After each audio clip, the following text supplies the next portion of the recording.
Muy buenas noches tengan todos. Después de haber tenido un periodo de oración muy bonito, damos gracias al Señor.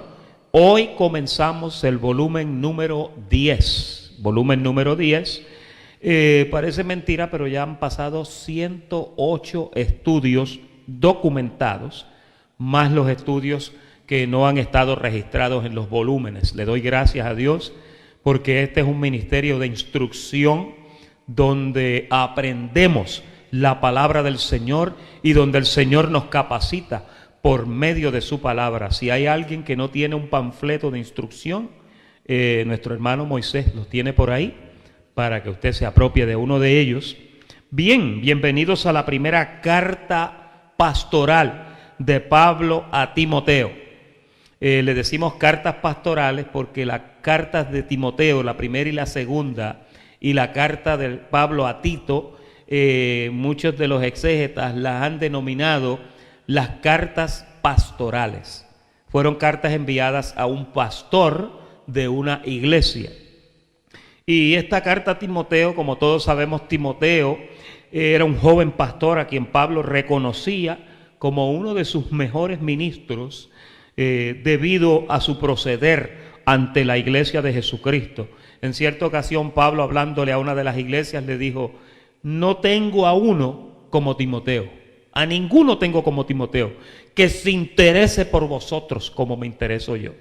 Parece que Timoteo comprendió el sentir del corazón del apóstol Pablo por las iglesias. En otra carta, cuando Pablo habla de las iglesias, dice: y la preocupación por las iglesias, porque Pablo vivía para la iglesia. Después que la persiguió, tuvo esa espinita espetada en su corazón y vivió una vida resintiéndose en eso de que persiguió la iglesia y amó la iglesia de Jesucristo de una forma tan tremenda, perdió la cabeza, definitivamente, literalmente perdió la cabeza por la iglesia. Pues Timoteo era uno de sus mejores ministros, y cosa que indudablemente había aprendido de Pablo, su mentor. Y en esta misiva, en esta primera carta, vamos a ver señalamientos importantes que le menciona el apóstol Pablo a Timoteo para que como ministro de Jesucristo, Timoteo fuera un hombre exitoso. A medida que lo vayamos desarrollando, vamos a ver muchos de esos detalles y oramos para que este interesante estudio abra aún más su limpio entendimiento. Eso es lo que le pedimos al Señor en esta noche. Antes de comenzar en la lectura, quería hablar un poco acerca de Timoteo. Timoteo, cuando comenzó su pastorado, era un hombre joven, ¿ok? Timoteo fue instruido por su abuela. ¿Alguien que me diga cómo se llamaba su abuela? ¿Cómo? Loida. No quería que el pastor lo dijera. Su abuela Loida le enseñó a él acerca de las escrituras desde el principio. Y ya Timoteo tenía un conocimiento, una base de conocimiento bastante interesante y conocía bastante de las escrituras, ¿no? Pienso que a veces por eso a Timoteo se le hizo fácil el pastorado, aunque Timoteo confrontó muchas situaciones y confrontó muchas oposiciones dentro de su iglesia, ya que se levantaron personas que comenzaron a proliferar unas doctrinas raras y Pablo tuvo que advertirlo y amonestarlo para que fuera duro. En cierta ocasión le dijo: repréndelos duramente para que sean sanos en la fe. En otra ocasión le dijo: ninguno tenga en poco tu juventud, sino sé ejemplo en palabra, en hecho, en todas las cosas. Pablo lo estimuló mucho, pero quería decir que Timoteo fue un muchacho interesantísimo, porque Timoteo tenía sus hobbies, tenía las cosas que a él le gustaba hacer. Hay exégetas que piensan que él era en parte un fisiculturista. A él le gustaba mucho el fisiculturismo.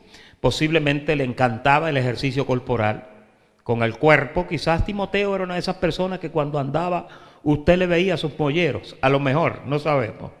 Era un hombre o un joven muy dedicado a cosas interesantes de la vida, obviamente a la lectura, pero llegó un tiempo donde la iglesia comenzó a ocupar una parte primordial en su vida. Quiero decir que un pastor puede tener sus hobbies, puede tener las cosas que disfruta, las cosas que le gustan, ya sea que le guste viajar, que le guste la mecánica, que le gusten los carros viejos del 60 y del 70, todo ese tipo de cosas, ¿no? Obviamente, pero el pastor de una iglesia, el pastor que instruye una congregación, en su corazón debe de arder como una antorcha esa parte espiritual importante de que fue llamado por Dios para instruir una grey.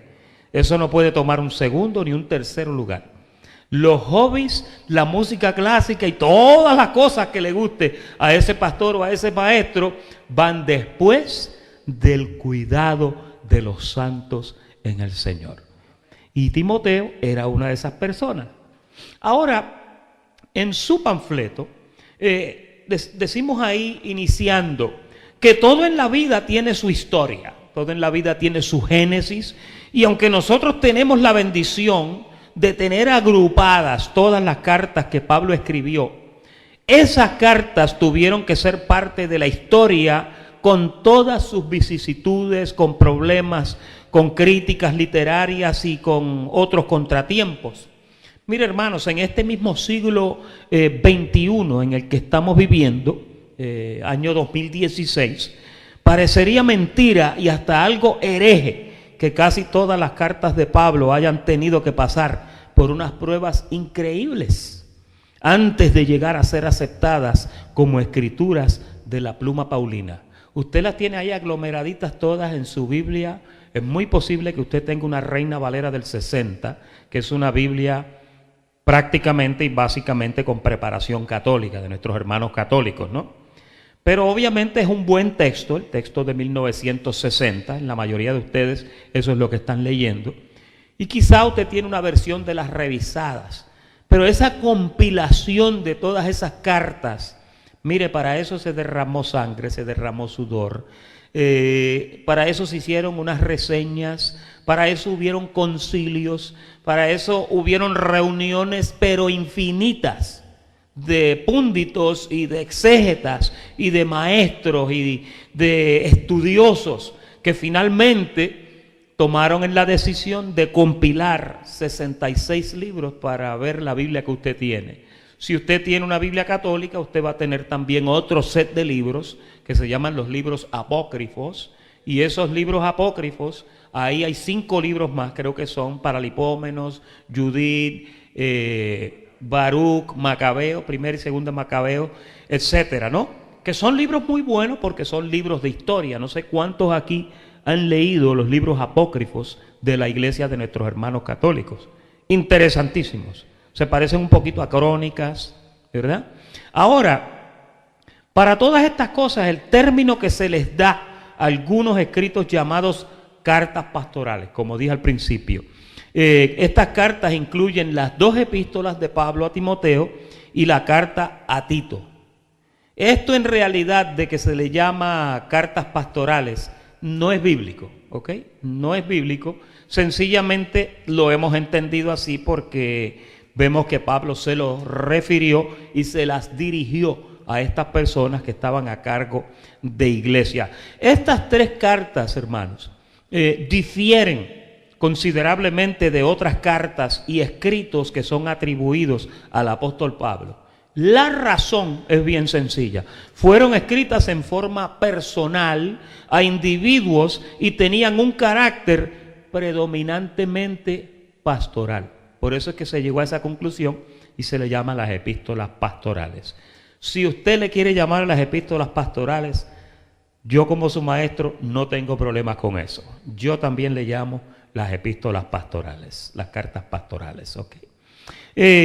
Todas las demás cartas, aparte de estas, del apóstol Pablo, con excepción de la carta que le dirigió a Filemón, que ya esa la estudiamos hace un par de semanas, 2 o 3 semanas, fueron dirigidas a las iglesias y por su contenido en la mayoría de los casos habían instrucciones para un pastor dirigente de algún lugar donde Pablo había levantado una congregación, y en esas cartas Pablo amonesta, disciplina y aconseja al grupo que por medio de sus cartas supervisaba, que ese ministro supervisaba, ¿no?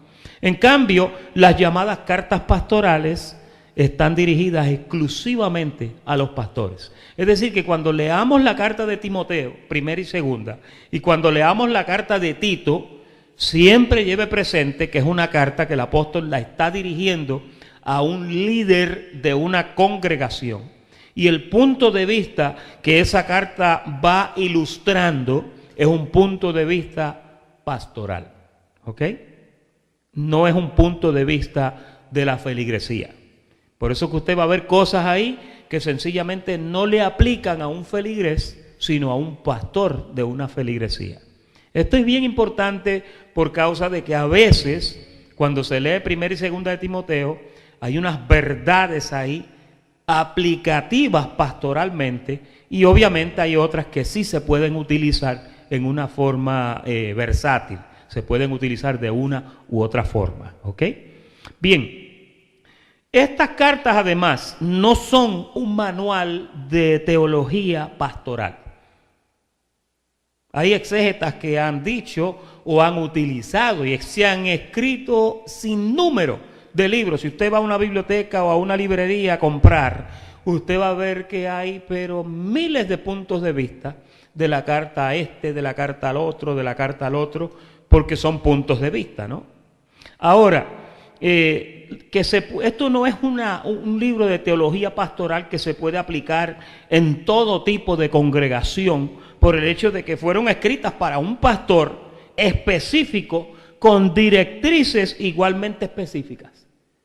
Si hubiera una iglesia que estuviera pasando por un caso similar, pues entonces sí podríamos aplicarlo. Por ejemplo, les voy a dar un ejemplo, posiblemente se van a reír. Pero si en nuestra ciudad de Miami a las prostitutas se le exigiera que se tenían que rapar la cabeza, y entonces llegara una rapada por la cabeza aquí, ya usted iba a saber que era una prostituta, ¿sí? Entonces las demás hermanas tienen el pelo largo, pues a esa prostituta yo como pastor, considerando lo que dice la carta, le tendría que decir que se pusiera un velo para que se cubriera el casco, ¿no? El coco, porque va a llamar mucho la atención una mujer calva, y también porque va a llamar la atención porque van a decir, esa es una prostituta. En el tiempo antiguo era así. Pero fíjense, ahora esa parte de la carta de Timoteo yo no la puedo aplicar porque las prostitutas no se rapan, entonces no hay una aplicación directa para eso. ¿Están entendiendo mi punto? Las cosas hay que acomodarlas circunstancialmente a lo que aplican. Por eso cuando usted ve que Pablo dice, no permito a las mujeres hablar en las congregaciones, pues hay pastores que le han prohibido a todas las mujeres que hablen en la congregación. Entonces, sencillamente era porque habían unas chachalacas. ¿Conocen esa palabra? En Honduras le llaman chachalacas. Es una mujer que tiene un switch de prenderlo, pero no se apaga. Y sigue hablando y hablando y hablando. Una chachalaca, una cotorra, dicen en Puerto Rico. Y entonces no se queda callada, pero eso era una verdad circunstancial que aplicaba para aquel caso. Pero eso no es que Pablo está diciendo y enseñando y estableciendo que en la iglesia las mujeres no pueden hablar. Imagínese usted una iglesia sin el ministerio de la mujer. Las mujeres a veces son más capaces que los hombres. Y entonces nunca se invalida el ministerio de la mujer por causa de que en Cristo Jesús ya no hay hombre, ya no hay mujer, ya no hay judío, ya no hay griego, no hay escita, no hay bárbaro, sino que todos son considerados exactamente igual. Amén. Y entonces, cuando vemos estas cosas en las cartas, y en esta carta de Timoteo abundan los detalles de eso, cuando entremos en materia usted va a ver que es así. Ahora, aquí seguimos leyendo un poquito, y decimos que lo que le sucedía al joven Timoteo como pastor no era necesariamente lo que puede ocurrir a un pastor de este siglo XXI, ¿verdad? Las epístolas eran para ayudar a Pablo a simplificar la tarea supervisora de un líder que escribe a alguien que hacía el trabajo pastoral. Recordemos que Pablo estaba en prisión cuando escribió estas cartas y fueron las últimas que plasmó. Por eso en la portada usted ve ahí un señor, y si usted se fija cuidadosamente, usted va a ver que está escribiendo una carta, pero tiene unas cadenas con unos grillos, ¿verdad?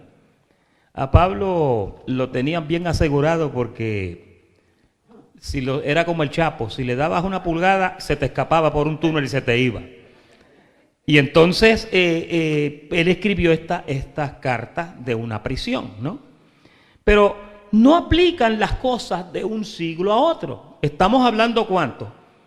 20 siglos de diferencia de distancia.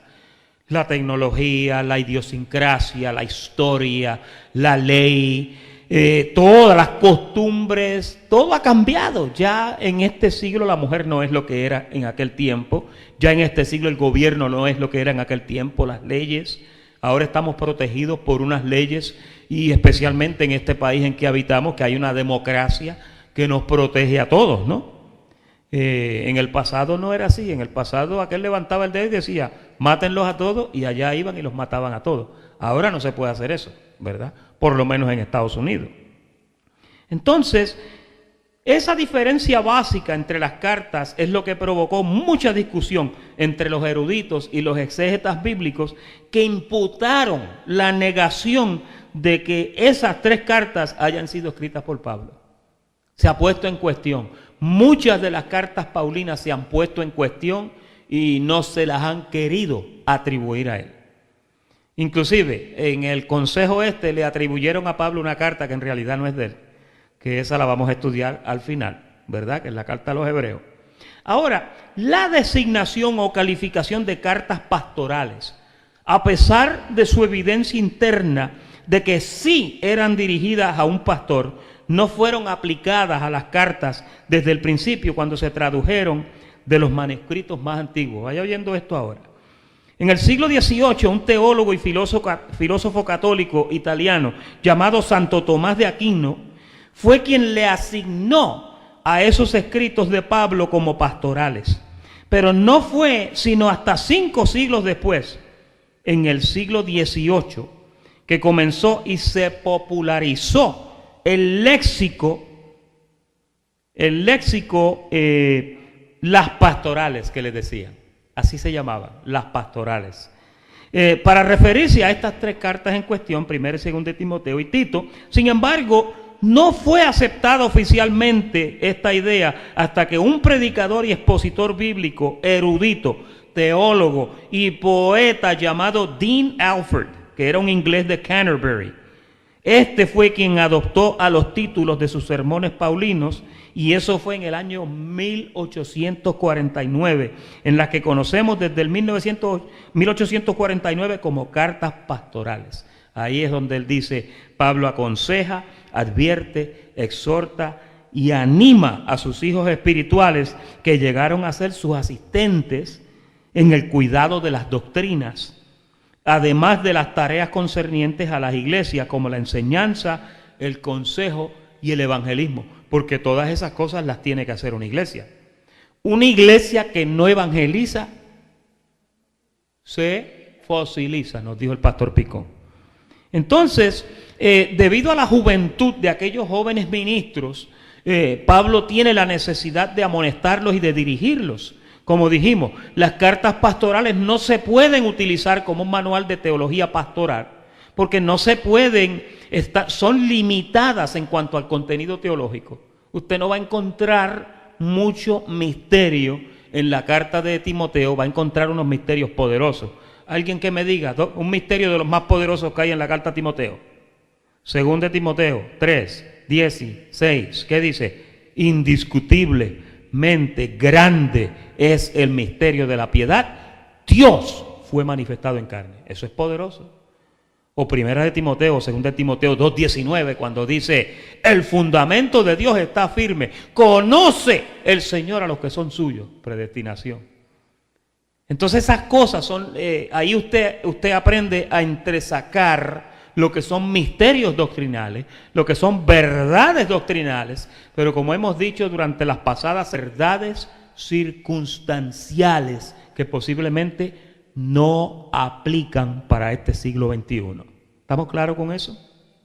Bien, entonces no aparece ni un solo mensaje evangelístico en las cartas, solamente asuntos que conciernen a creyentes ya maduros. Cuando leemos o estudiamos las cartas de Timoteo y Tito, tenemos que entender y tener en cuenta que fueron dirigidas a aquellas iglesias en particular, salvo algunas verdades de doble referencia que pueden o no aplicar a una doctrina bíblica propiamente dicha. Timoteo y Tito conocían perfectamente el dialecto verbal de Pablo. Pablo, acuérdense, él hablaba un griego callejero que se conocía como el koinés. Y el koinés era como, ¿qué volá? ¿Qué es lo que hay? ¿Ve? Era un inglés callejero, no, un griego callejero. No era un griego léxico, no era un griego helenístico, no era un griego noble, no era así. Pablo no hablaba ese tipo de lenguaje, ¿ok? Y por ahí es que vamos a ver cuando estudiemos Hebreos, que la carta de los Hebreos fue encontrada, escrita en un griego helenístico, que es muy diferente al griego de las otras cartas de Pablo. Por eso usted va a entender que posiblemente no fue él que la escribió. Ahora, salvo algunas verdades, como decía, de doble referencia, que pueden o no aplicar a una doctrina bíblica propiamente dicha, Timoteo y Tito conocían perfectamente el dialecto verbal de Pablo, y Pablo también sabía que ellos eran capaces de captar sus directrices. Por esa razón entendían bien lo que Pablo les querría recomendar en aquellas cartas. Mire, hay personas que leen la primera carta de Timoteo, no conocen la mitad de esto que yo he hablado en esta noche, y agarran esa carta y comienzan a maltratar la iglesia. Porque son verdades circunstanciales del siglo I que posiblemente no aplican en el siglo XXI. Hay 20 siglos por el medio. Ya esa información eso es como una receta expirada. Eso es como una medicina expirada que usted se la toma y ya perdió la eficiencia y sencillamente no le va a hacer efecto, no le va a quitar el dolor. Por eso todos los medicamentos tienen una fecha de expiración, ¿verdad? Le quiero decir que después que se expiran todavía duran 3 o 4 o 5 meses más. Lo hacen para que usted las bote y entonces usted compre más. Eso es una verdad circunstancial, ¿ok? Volvamos a recordar lo que una vez enseñamos en unos estudios bíblicos sobre las traducciones de los manuscritos más antiguos encontrados. Nosotros habíamos explicado en aquella ocasión que los títulos de todos los libros de la Biblia no es inspirado. Dijimos lo que pasó en el concilio ecuménico de la Iglesia Católica Romana, ¿se acuerdan? El concilio de Trento, ¿sí? Y que duró 17 años y allí se determinó y se le dio la autoría a cada uno de los libros de la Biblia que usted tiene y cartas que componen la Biblia. No hay escritos que evidencien más la ejecución de un autor, de un comunicado bíblico, que las epístolas escritas por el apóstol Pablo, ya que en todos sus escritos él se identifica con su nombre como autor de las cartas. Ahí también vamos a ver una pequeña diferencia. Cuando usted lea la carta de los Hebreos, no dice Pablo, apóstol de Jesucristo, a la iglesia fulano de tal. No dice eso. ¿Ok? Qué interesante va a ser cuando estudiemos la carta de los Hebreos. ¿Ok? Pastor, eso significa que todo lo que dice en hebreo, lo que dice en hebreo es palabra de Dios. Muchas de las verdades más tremendas que enseñamos en este ministerio vienen de Hebreos. Por ejemplo, si yo preguntara aquí, ¿cuál es la cita de Hebreos más favorita de usted? Usted va a brincar rápido y me va a decir Hebreos 10:14 me va a decir. Después va a entrar por 2:14 que no hay diablo, 10:14 que estoy perfecto con una sola ofrenda y por ahí unas cuantas más. Y fíjese, No es una carta paulina, pero sí es una carta del Espíritu Santo, donde ahí vamos a ver que hay unas verdades maravillosas. La evidencia en cuanto a la aceptación de que las cartas fueron escritas por el apóstol Pablo es indudable, hermanos, y positiva. Sin embargo, a principios del siglo XIX, algunas escuelas teológicas de la época ponían en duda la paternidad literaria paulina que tenían esas cartas. Si usted cree que esto siempre ha sido así y que todas las Biblias dicen epístola del apóstol Pablo a los colosenses, no, no era así. Acuérdese, todo eso fue encontrado, escrito en unos rollos, y mire, para dilucidar esa información, para poner eso en orden, pasaron siglos y siglos y siglos. Y entonces unos 1600 años aproximadamente, hasta que finalmente en el siglo XV al XVI, ahí fue donde hubo una compilación y donde surgió la primera versión del 1509, que fue la de Casiodoro de Reina. Después la de Cipriano de Valera, y por ahí fueron más compilaciones, ¿verdad? Y hoy estamos hablando un poquito de esto. Yo no quiero que usted se me aburra, porque esto son cosas que tienen que ver con la Biblia que usted lee. Y usted tiene que conocer el libro que usted estudia y que tú lees. Pues mire, estas cosas que pusieron en cuestión la paternidad literaria paulina, nunca pudieron convencer con su aseveración, aunque sí causaron algunas divisiones de pensamiento en algunos concilios. Y hasta el día de hoy hay diferencias en algunos concilios. Mire, hay concilios que no quieren saber de la Reina Valera. Hay concilios que le encanta la Biblia, Dios habla hoy. Hay concilios americanos que leen la King James y esa es la que le gusta. Hay otros concilios que no quieren saber de la King James, ellos quieren la New International Version, que es la NIV. Esa es la Biblia que les gusta. Y hay ministerios contemporáneos que les encanta las Biblias, como la Biblia Dios habla hoy, la Biblia Las Américas. Sí, las Biblias que están ya parafraseadas en un lenguaje un poco más moderno. Si usted me da una Biblia moderna a mí, yo me pierdo, porque yo no estoy adiestrado, si no es para una Reina Valera del 60. Si usted me da una Cipriano de Valera del 1909, yo no voy a poder funcionar con ella. Por eso usted ve que todos nuestros escritos utilizamos la Reina Valera del 60, el pastor Carlos también. Se pueden usar otras Biblias, pero nosotros preferimos esa porque ahí nos criaron. Yo tengo 61 para 62 años y desde 5 años yo estoy leyendo el libro. Usted no me puede quitar 56 años leyendo la Reina Valera para meterme en otra cosa, porque me voy a perder.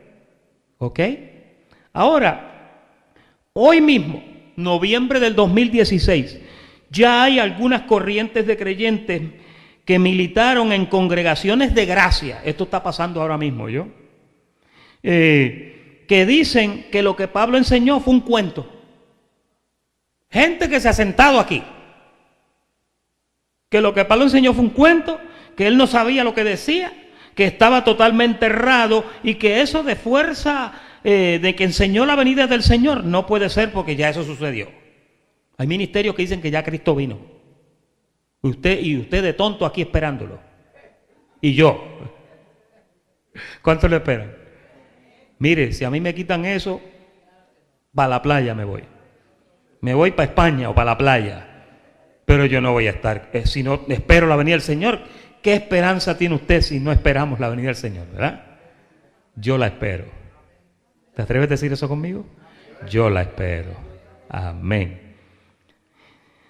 A pesar de la fuerza persuasiva de la evidencia que favorece al apóstol Pablo como autor de esas epístolas, algunos eruditos han tratado insistentemente de probar que esa evidencia, lo de su saludo en toda carta, no es suficiente digna de confianza. O sea, a ellos no les basta que diga Pablo, apóstol de Jesucristo, a la iglesia que está en Colosas, gracia y paz a todos ustedes. No, ese no es Pablo. Pero ¿cómo no va a ser Pablo si lo dice ahí? Y ahora nosotros tenemos una herramienta que el pastor Nerio tiene una, yo tengo una. No sé cuántos se compraron la Biblia textual. apúntelo en sus notas. La Biblia textual. Cómprela de hardcover porque vale solamente como 20 o 22 dólares. Cuando usted lea esa Biblia lo que le dice es lo que aparece en la gran mayoría de los originales. Y cuando usted quiera saber si hay un verso que está en la Biblia o que no está, usted busque en esa Biblia y ahí usted va a encontrarse unas sorpresas tremendas. Hay capítulos en Marcos y en Mateo que le faltan 4, 5, 6 versos, que se los escribieron otra gente. Por ejemplo, cuando usted lee un verso que diga, id por el mundo y bautizad discípulos, bautizándolos en el nombre del Padre, del Hijo y del Espíritu Santo. No está en los originales, pero está en la Biblia. Entonces, si usted tiene una Biblia textual, ahí usted puede estudiar y buscar. Es una Biblia bastante confiada. ¿Estuvo cuántos años en producción esa Biblia, en preparación? 30 años, 35 años para compilar la última versión que salió ahora. Se llama la Biblia textual. Cómprese una para las Navidades. Ahora, hay 4 cosas que los detractores de Pablo, incluyendo a los dispensacionalistas, y ya aquí hablamos de lo que son dispensacionalistas modernos, que atacan la autoría de Pablo en sus cartas. 4 cositas. La primera es esta, que no hay reseña en algún otro libro que no sean sus cartas, que sean coincidentes con la carrera de Pablo, porque dicen ellos que todo debe estar reseñado en la literatura neotestamentaria. Ese es uno de los puntos de contención. El segundo punto, la alegada incompatibilidad de las cartas con la organización de las iglesias que existían antes de Pablo comenzar su ministerio. Cuando Pablo llegó a Listra, ya Timoteo era discípulo, que lo dice en Hechos 16, 1 y 2. Después llegó a Derbe y a Listra, y he aquí que había allí un cierto discípulo llamado Timoteo, hijo de una mujer judía. Timoteo era hijo de una mujer judía. Posiblemente la mamá de esa mujer se llamaba Loida. ¿Ok? ¿Van conectando puntos ya? Y Timoteo, pues era griego, pero la mamá de él era judía. Y la abuela era judía también, que fue la que le enseñó las escrituras, pero de padre griego. Lo mismo que el apóstol Pablo. El apóstol Pablo, uno de sus padres era griego y el otro era judío. ¿Era madre judía? No, padre judío y madre griega. Y madre italiana de Roma. Por eso era que él tenía ciudadanía romana. ¿Ok? Pero él era de la tribu de Benjamín, circuncidado al 8º día. La parte del padre era de la tribu de Benjamín. Que mucho estamos aprendiendo hoy, ¿verdad? Entonces, dice que era de padre griego y daban buen testimonio de él los hermanos que estaban en Listra y en Iconio.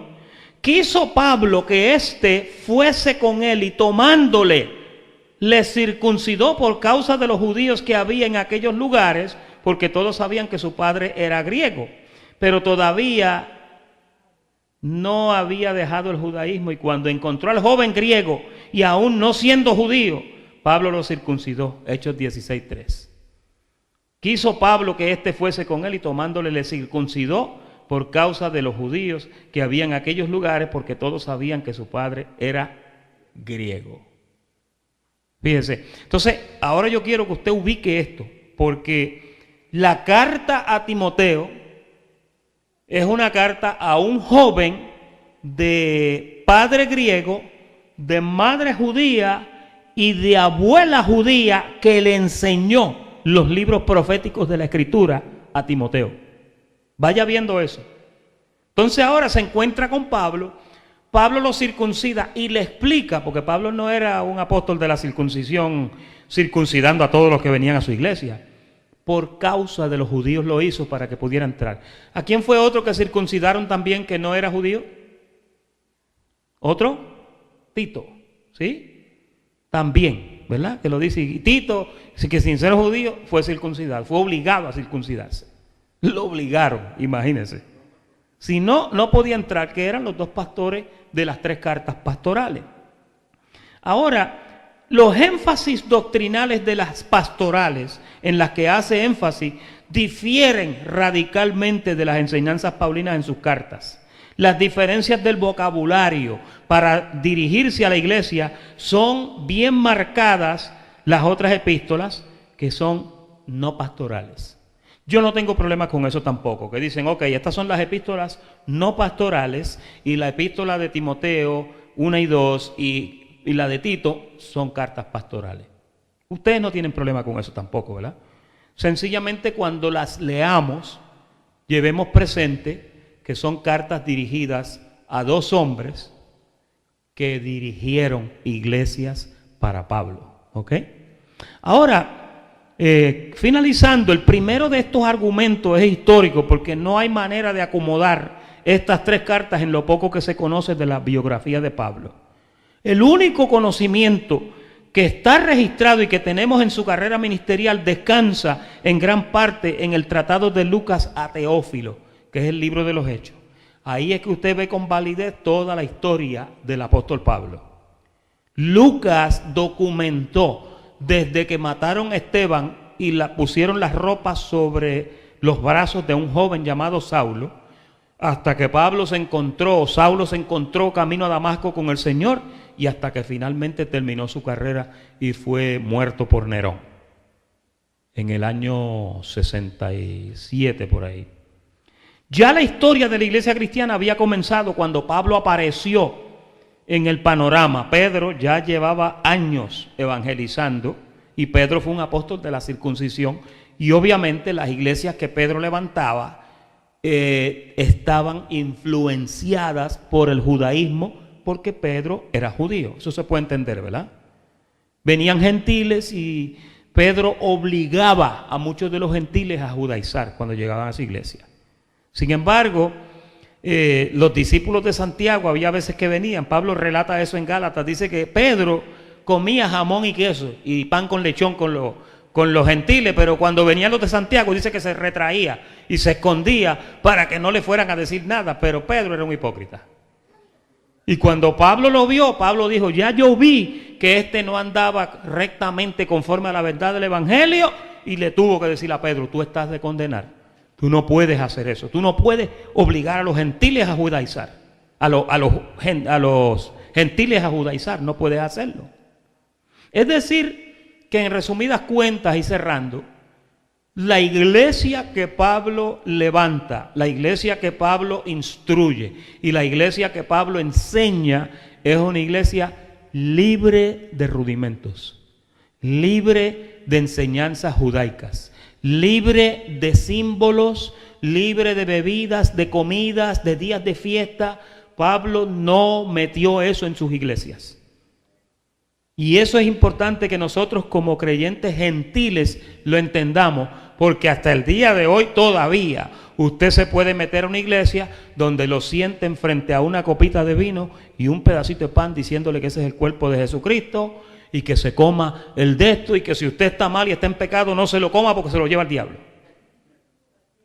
Y digo esto con mucha seriedad porque esto se está haciendo en las iglesias hoy día.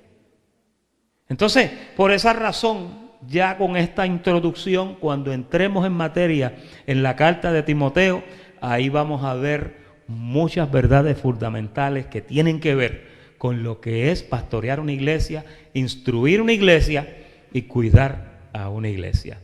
Ese es el estudio de esta noche, la introducción de las cartas pastorales, primera de Timoteo. Muchas gracias por la atención prestada y muy buenas noches tengan todos.